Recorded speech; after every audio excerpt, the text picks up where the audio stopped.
Hello everyone, कैसे हैं आप सभी। आई होप बहुत अच्छे होंगे आप लोग। प्रिपरेशन भी आप लोगों की अच्छी चल रही होगी। अभी बहुत स्लो स्पीड में चल रही थी बट अब बहुत ये फास्ट वे में चलेगी और हम अपना मिशन नेट जीआरएफ जून 2021 कवर कर लेंगे। तो हम पढ़ रहे हैं पेपर 2 एजुकेशन सब्जेक्ट, जिसमें यूनिट 1 मैं कवर कर रही हूँ और आज हमारी क्लास है 11। अगर आप मेरे चैनल पे न्यू हैं तो इसे सब्सक्राइब कर सकते हो, और अगर आप मेरे चैनल को जानते हो या फिर आप ऐड हो ग्रुप में तो इसे उन बच्चों को शेयर कर सकते हो जिससे अपना नेट जीआरएफ एजुकेशन सब्जेक्ट में क्लियर करना है। और अगर आप मेरे क्लास को ज्वाइन करना चाहते हो तो आप मुझे व्हाट्सएप कर सकते हो 8299440121 पे। क्लास को स्टार्ट करने से पहले मैं कुछ बात करना चाहती हूँ आप लोगों से। जैसे कुछ बच्चों के मैसेजेस आ रहे थे कि मैम कैसे कवर हो पाएगा, इतना लेंथी सिलेबस कैसे कवर हो पाएगा, हमारा एग्जाम इतना पास आ गया है। तो मैं आपको बता दूं, एग्जाम इतना भी पास नहीं आया है जितना आप परेशान हो रहे हो, ठीक है। और दूसरी बात, सिलेबस को कवर कराने की रिस्पॉन्सिबिलिटी मेरी है। इस चीज पे सोच के आप अपना टाइम वेस्ट क्यों करते हो। आपको जितना पढ़ाया गया है उसे पढ़ो, उसे रिवाइज करो। बाकी चीजों के लिए मैं हूं, वो मेरी रिस्पॉन्सिबिलिटी है कि मुझे आपका सिलेबस कवर कराना है। फी मैंने ली है आपसे, ओके। तो इतनी रिस्पॉन्सिबिलिटी तो मेरी है, इस पे आप प्लीज अपना टाइम वेस्ट मत किया करो। ये सोचने के पीछे अपना टाइम वेस्ट मत किया करो। मैं करवाऊंगी, चाहे एक्स्ट्रा क्लास लूं, कैसे भी करवाऊंगी, मैं करवाऊंगी और ये टाइमली कवर हो जाएगा। आप इस पे अपना प्लीज आज से ध्यान रखिए। सिर्फ आपको पढ़ना है, जितने लेक्चर अपलोड होते हैं उसे पढ़ना है और इंपॉर्टेंट पॉइंट्स को नोट डाउन करना है। नोट्स जरूर बनाने हैं, नोट डाउन जरूर करना है रिवीजन के लिए। और कैसे कवर होगा, कब कवर होगा, ये सब आपकी चिंता नहीं है, वो मेरी है। मैं बार बार आपसे कहती हूँ कि अगर कोई ईमानदार है, ठीक है, या कोई सच बोलता है, सत्यवादी है, जो भी है, तो वो चिल्ला चिल्ला के बता के अपने आप को प्रूफ नहीं कर सकता कि हाँ मैं सत्यवादी हूँ या फिर हाँ मैं ईमानदार हूँ, हाँ मैं कामचोर नहीं हूँ। जो भी बातें हैं वो कोई चिल्ला के नहीं बता सकता। अगर वो है, आप उसके व्यवहार में, आप उसके बिहेवियर से जान सकते हो, ठीक है। उसी प्रकार इन द सेम मैनर मैं भी आपसे कह रही हूँ कि मैं आपका सिलेबस कवर करा दूंगी, आप परेशान मत हो। और इसके लिए मुझे रोज रोज चिल्लाने की जरूरत नहीं है कि करा दूंगी। आप ये खुद देखोगे कि आपका ये कवर हो रहा है, ठीक है। तो बस पढ़ाई पे ध्यान दो और टेंशन एकदम भूल जाइए। आप लोग, इतनी बड़ी चीज नहीं है जितना आप लोग टेंशन ले लेते हो। टेंशन लेना छोड़ दो।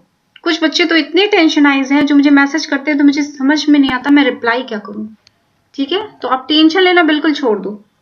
अब हम आज पढ़ेंगे अपना जैनिज्म, ठीक है।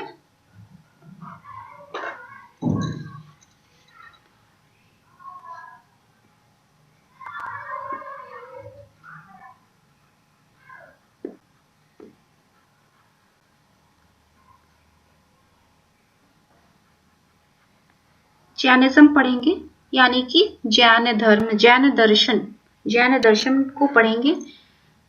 आपकी मैंने बताया था हेटेरोडॉक्स ऑर्थोडॉक्स फिलॉसफीज, जिसमें ये हेटेरोडॉक्स में 3 फिलॉसफीज मैंने बताई थी। पहली बुद्धिज्म, दूसरी जैनिज्म, तीसरी चारवाक, ठीक है। तो हमें चारवाक तो पढ़ना नहीं है, चारवाक को हमें नहीं पढ़ना है, आपके सिलेबस में नहीं है। बट आपको जैनिज्म पढ़ना है, बुद्धिज्म आप पढ़ चुके हो। तो जैनिज्म को हम स्टार्ट करते हैं। हम इसे किसी धर्म के पर्सपेक्टिव से नहीं पढ़ रहे हैं, ये मैं बार बार आपको बताती हूँ। आपके नेट जीआरएफ के एग्जाम में जो आना है बस हम उतना ही पढ़ेंगे। तो जैनिज्म एक नॉन वैदिक इंडियन फिलॉसफी है। नॉन वैदिक का क्या मतलब है, इसका वेदों की सत्ता पे विश्वास नहीं है। वेदों की सत्ता पे विश्वास नहीं है, है ना, विश्वास नहीं है, वेदों की अथॉरिटी को नहीं मानती। ये हेटेरोडॉक्स आपकी फिलॉसफी है। पहली बात। दूसरी बात इसमें हमें क्या जाननी है कि इसके फर्स्ट तीर्थंकर, इंग्लिश वाले हिंदी वाले ध्यान रखना कि इसे तीर्थंकर ही कहना है। इंग्लिश में इसे प्रीचर भी कहते हैं, प्रीचर। ओके, तो जो फर्स्ट आपके तीर्थंकर हैं जैनिज्म के, वो कौन थे? तो वो थे आपके ऋषभदेव। ऋषभदेव फर्स्ट तीर्थंकर पूछा जा सकता है कि कौन थे, तो आपके ऋषभदेव थे। जो ऋषभदेव थे, जैनिज्म में कहीं कहीं बताया गया है कि वैसे तो जैनिज्म में कितने तीर्थंकर हुए, ये क्वेश्चन भी आया है, बहुत पहले आया है, बहुत नॉर्मल सा क्वेश्चन है, तो अभी आ जाए इसके बारे में हम कुछ कह नहीं सकते। मुझे नहीं लगता है कि ये क्वेश्चन आएगा। बहुत पहले आया था कि जैनिज्म में, जैन दर्शन में कितने तीर्थंकर रहे, तो ये 24 तीर्थंकर थे। ठीक है, पहले तीर्थंकर आपके ऋषभदेव थे। ऋषभदेव के बारे में बताया जाता है कि जो इनके पुत्र थे उनका नाम था भरत। ये जो जैन धर्म के टेल्स हैं, कहानियां हैं, उसमें लिखा है। इस पे सच्चाई कितनी है, कितनी ऑथेंटिसिटी है इस बात में, मैं नहीं कह सकती, कोई भी नहीं कह सकता। बट ये जो आपके जैन धर्म में लिखा था, उसमें ये लिखा था कि जो ऋषभदेव के पुत्र थे भरत, उन्हीं के नाम पे हमारे देश का नाम भारत रखा गया था। ठीक है, ये क्वेश्चन में नहीं आता है, बस मैंने ऐसे ही आपकी नॉलेज के लिए बता दिया है। तीसरी बात, 24 तीर्थंकर थे, फर्स्ट का पूछा जा सकता है ऋषभदेव। आपका सेकंड से लेके 22 तक कभी कुछ नहीं पूछा गया है तीर्थंकरों के बारे में, तो उन्हें नहीं पढ़ना। लेकिन 23वें, जो आपके 23वें तीर्थंकर थे, उनका नाम था पार्श्वनाथ।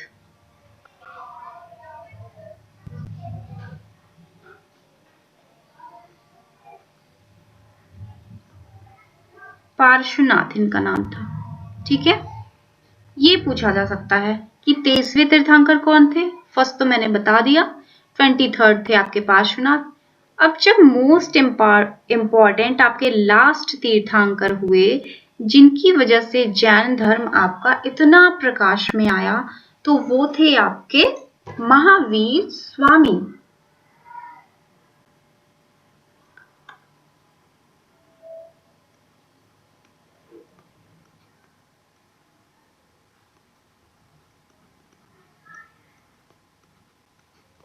महावीर स्वामी, इनके ही वजह से जैन धर्म प्रकाश में आया। अब पूछेगा प्रोफाउंडर, प्रवर्तक, जैन धर्म के प्रवर्तक कौन थे? तो प्रवर्तक में आपको बताना है ए प्रोफाउंडर। ठीक है, प्रोफाउंडर, जैन धर्म के प्रोफाउंडर यानी प्रवर्तक कौन रहे? तो वो आपके महावीर स्वामी थे। प्रीचर, फर्स्ट प्रीचर पूछा जाएगा तो ऋषभदेव। 23rd प्रीचर पूछा जाएगा यानी तीर्थंकर, तो पार्श्वनाथ। मोस्ट इंपॉर्टेंट 24th या फिर लास्ट, अंतिम भी पूछा जा सकता है, तो वो थे आपके महावीर स्वामी। और ये जैन धर्म के प्रोफाउंडर यानी प्रवर्तक थे। इतना तो क्लियर हो गया होगा आप लोगों को।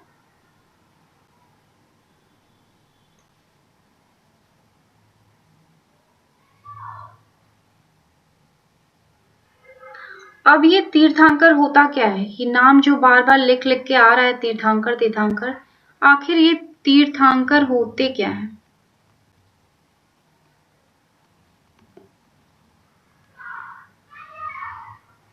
तीर्थंकर आपके थे नॉर्मल पीपल्स थे, जो ऑर्डिनरी पीपल थे, सामान्य लोग थे। तो ये सामान्य लोग, नॉर्मल पीपल, ऑर्डिनरी पीपल, सामान्य व्यक्ति। लेकिन ये अपनी कमियों पे इन्होंने क्या प्राप्त किया? विजय प्राप्त कर लिया। इन्होंने अपनी कमियों पे विजय प्राप्त कर लिया और इन्हें अल्टीमेट ट्रुथ यानी कि अंतिम सत्य,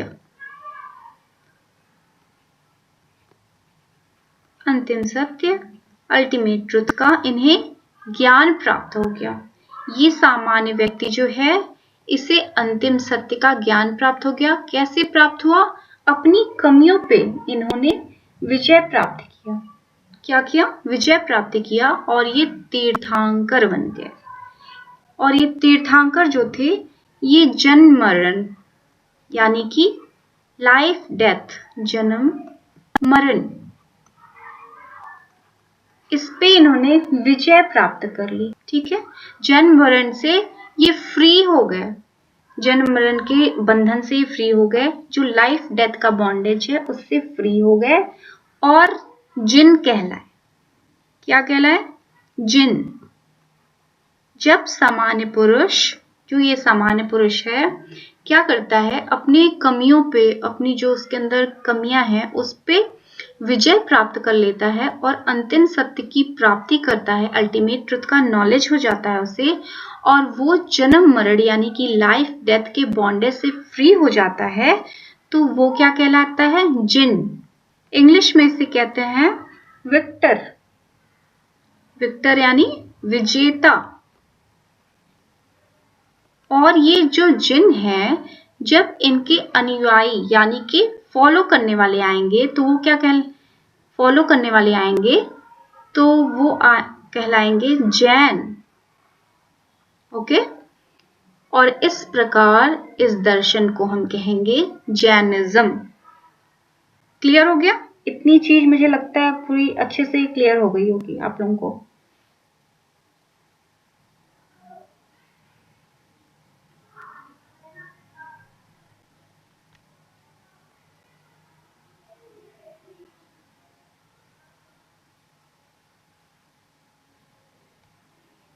ठीक है, तो हम आगे बढ़ते हैं।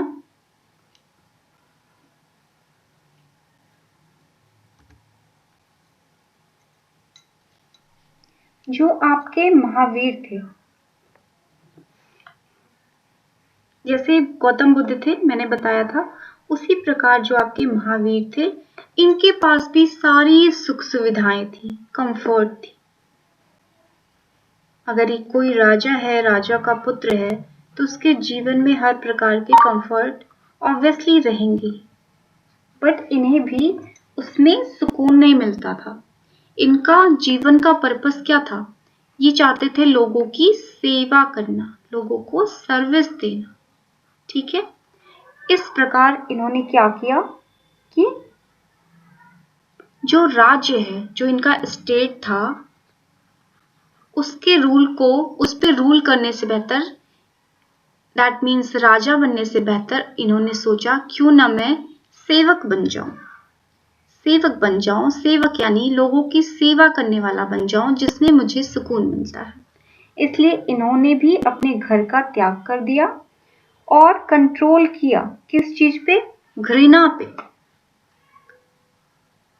घृणा करना त्याग दिया इन्होंने, और घृणा के साथ साथ शत्रुता, इन दो चीजों पे इनका पूरा का पूरा कंट्रोल हो गया था। घृणा यानी हेटर्ड जिसे कहते हैं, हेटर्ड,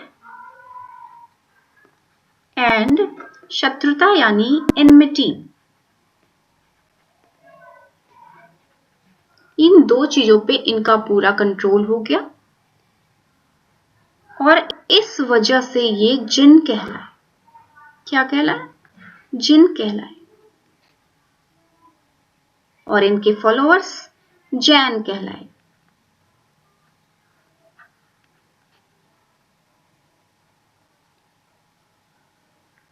और फिर इन्होंने कैवल्य प्राप्त किया।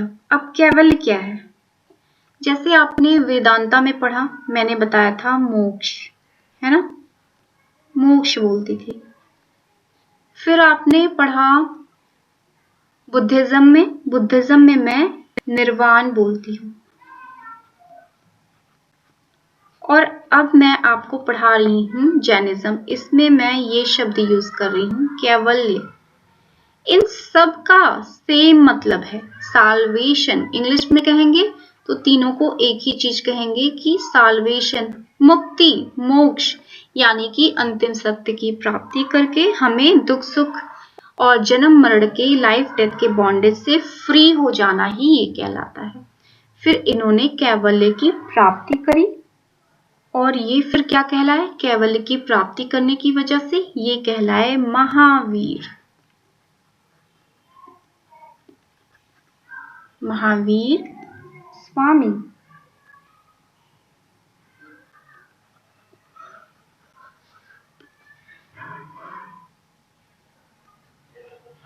इन्हें साल्वेशन यानी कि कैवल्य प्राप्त हुआ 72 वर्ष की अवस्था में पावापुरी में, पावापुरी नामक स्थान पे, जो कि अभी बिहार में है।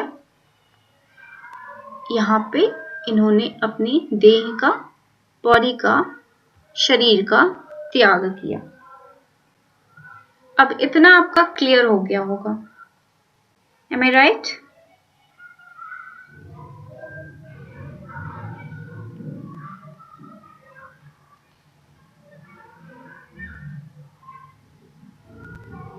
इतना क्लियर हो गया होगा।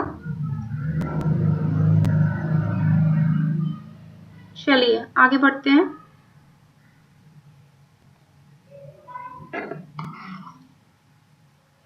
इतना क्लियर होने के बाद हम अब आगे बढ़ते हैं।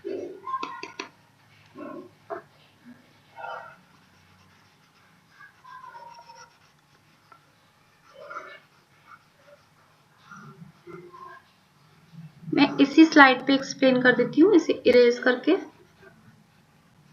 बहुत ज्यादा स्लाइड यूज करने से क्या होता है कि MB जो होती है इसकी डेटा की वो बढ़ जाती है। मुझे दिक्कत नहीं होगी, मैंने आप लोगों को प्रॉमिस जैसा किया था, मैंने अपना वाईफाई इंस्टॉल करा लिया, बट आपको प्रॉब्लम हो सकती है क्योंकि आपके पास लिमिटेड डाटा है, इसीलिए मैं सेम स्लाइड पे आपको एक्सप्लेन कर दे रही हूँ।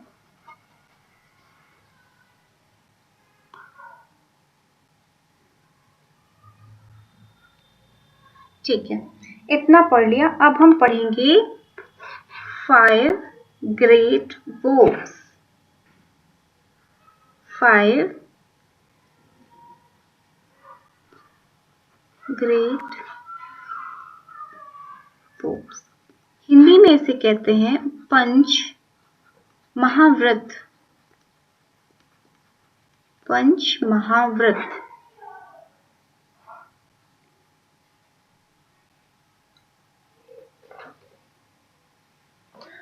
पंच महाव्रत में पहला है आपका सत्य। सत्य का मतलब है ट्रुथ। दूसरा है आपका अहिंसा। सत्य, अहिंसा, अस्तेय।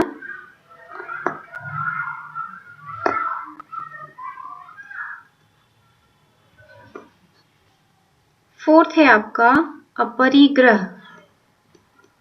अपरिग्रह। फिफ्थ है आपका ब्रह्मचर्य। ब्रह्मचर्य, ठीक है। सत्य को कहते हैं हम ट्रुथ, ओके। अहिंसा को कहते हैं non violence. Non violence, truth, non violence. अस्तेय को कहते हैं हम नॉन स्टीलिंग।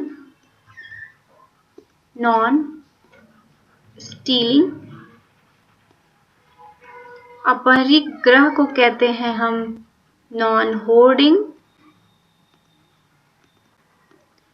ब्रह्मचर्य को हम कहते हैं सेलिबेसी। ठीक, ये हमारे पंच महाव्रत हैं जैनिज्म के अकॉर्डिंग। सत्य, अहिंसा, अस्तेय, अपरिग्रह, ब्रह्मचर्य। सत्य का मतलब हमें सत्य का प्रयोग करना चाहिए, सच बोलना चाहिए। अहिंसा का मतलब है अपने मन, क्रम, वचन कहीं से भी हमें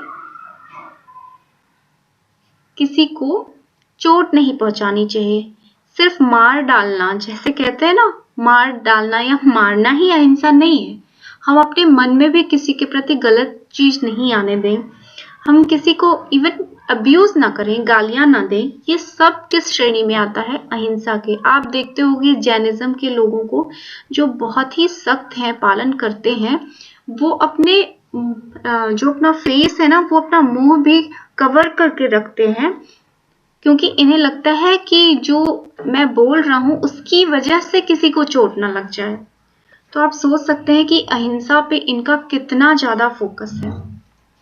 अस्तेय, नॉन स्टीलिंग मतलब क्या है? सिर्फ चोरी करने से नहीं है।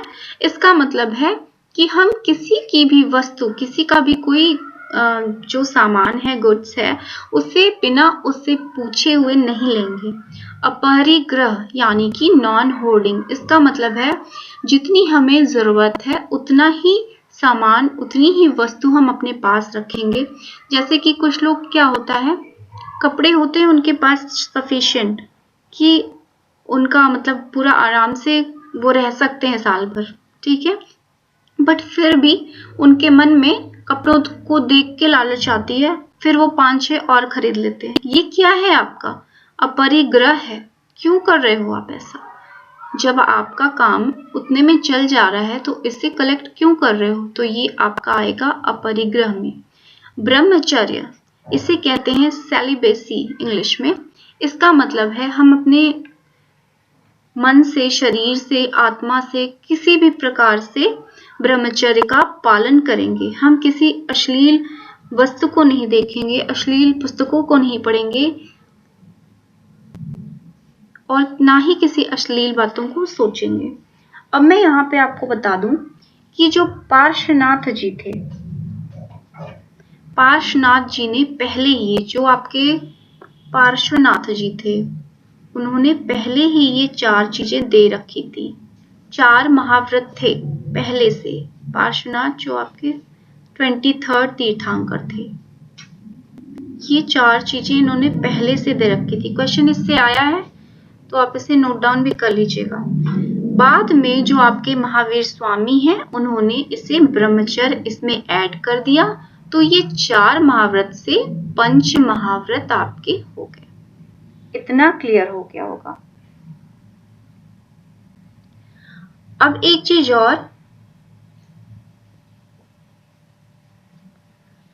चीज और मैं आपको बता दूं कि महावीर, इनका नाम महावीर क्यों पड़ा?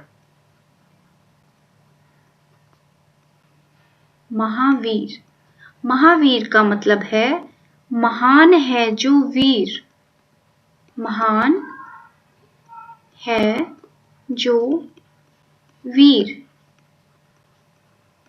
यानी कि आपका स्पिरिचुअल हीरो।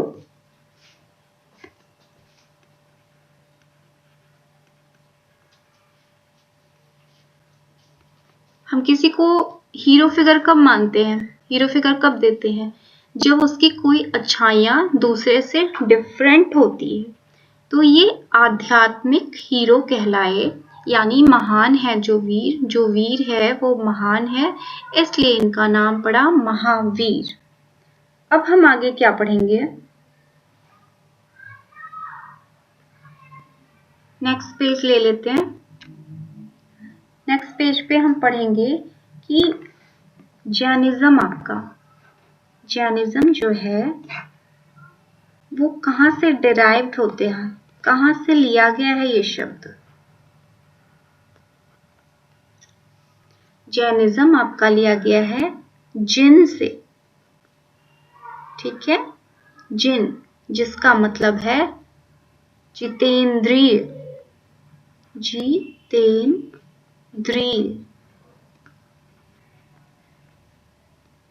क्या मतलब हुआ? जैनिज्म किस शब्द से लिया गया? जिन शब्द से लिया गया। जिन का मतलब क्या हुआ? आपके जिन का मतलब हुआ जितेंद्रिय, जो जीत लेता है क्या? अपने कमियों को, अपनी कमियों के ऊपर विजय प्राप्त कर ले रहा है। ठीक है, अब एक चीज और इसके बारे में जान लीजिए, इससे भी क्वेश्चन आया था। ये एक इथिकल डॉक्ट्रिन है। इथिकल डॉक्ट्रिन का मतलब क्या हुआ? ये आपका जो जैनिज्म है ना, ये नैतिकता पे बहुत फोकस है इसका। नैतिक बातों के बारे में बहुत ही ज्यादा बात करता है, इसलिए ये क्या है? Ethical doctrine. और ये जो पूरा आपका जैनिज्म है ना, पूरा जैनिज्म,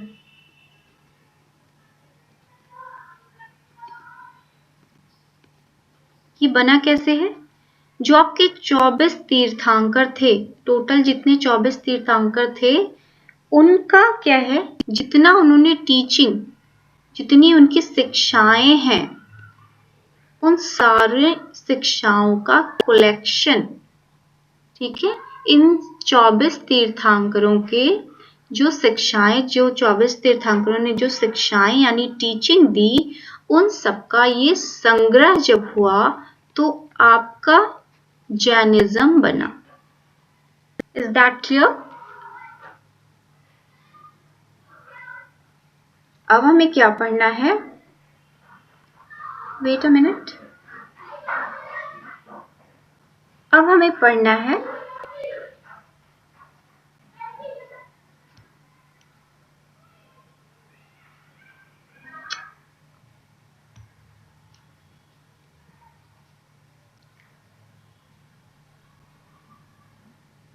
जैन धर्म के जो लिटरेचर है।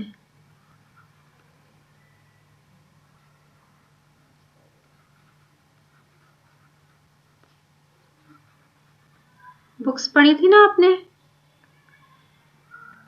बुद्धिज्म की? जो साहित्य हैं,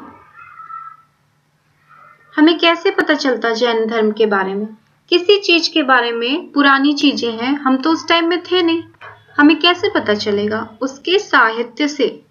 तो जो जैन धर्म का साहित्य था, सोर्स ऑफ, इसे जैनिज्म भी कहेंगे, सोर्स, स्रोत था, जिससे हमें जैनिज्म के बारे में पता चलता है।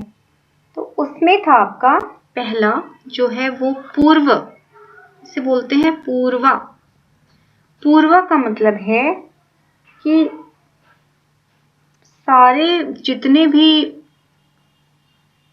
महावीर स्वामी, महावीर जो आपके स्वामी थे, उनके तक जितनी भी पुस्तकें, जितनी भी साहित्य प्रकाशित मतलब लिखे गए, वो आपके आते हैं पूर्वा में। ठीक है, उसके बाद आपका आता है अंगा। इंग्लिश वाले बच्चे आप भी यही नोट डाउन करोगे, पूर्वा। आप इसे रोमन में ऐसे लिख सकते हो, इससे ज्यादा कुछ नहीं हो सकता, इसका हम ट्रांसलेशन नहीं कर सकते। पूर्वा अंगा। अंगा में क्या है? महावीर स्वामी के बाद भी, वैसे ये लास्ट थे, बट अगर कुछ जैन धर्म में जो भी हुआ, इसके बाद सेक्ट्स डिवाइड हो गए थे ना महावीर स्वामी के, श्वेतांबर, दिगंबर, जो भी होता था, तो महावीर स्वामी के बाद की बातें आपकी अंगा में आती। ठीक है, अब इसकी एक बहुत ही इंपॉर्टेंट बुक है अंग सिद्धांत।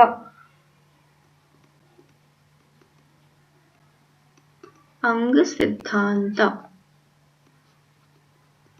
अंग सिद्धांत बहुत ही इंपॉर्टेंट बुक है, और ये बहुत ही पवित्र बुक है। जैसे हर धर्म की कुछ पवित्र बुक्स होती हैं, उसी तरीके से ये आपकी अंग सिद्धांता जो बुक थी, वो आपकी जैन धर्म की हॉली बुक थी, सैक्रेड बुक थी। ओके, तो इतना हो गया। अब हम इसके सेक्ट्स पढ़ेंगे।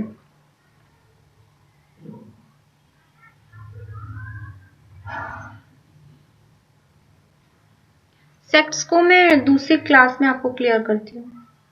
ओके, तब तक के लिए आप इतना पढ़ लो, और अभी मैं दूसरी क्लास में अभी आज ही डाल दूंगी, जैनिज्म आज कवर करा दूंगी। इसकी पूरी क्लास में अभी डाल देती हूँ, तब तक आप ये कवर कर लो।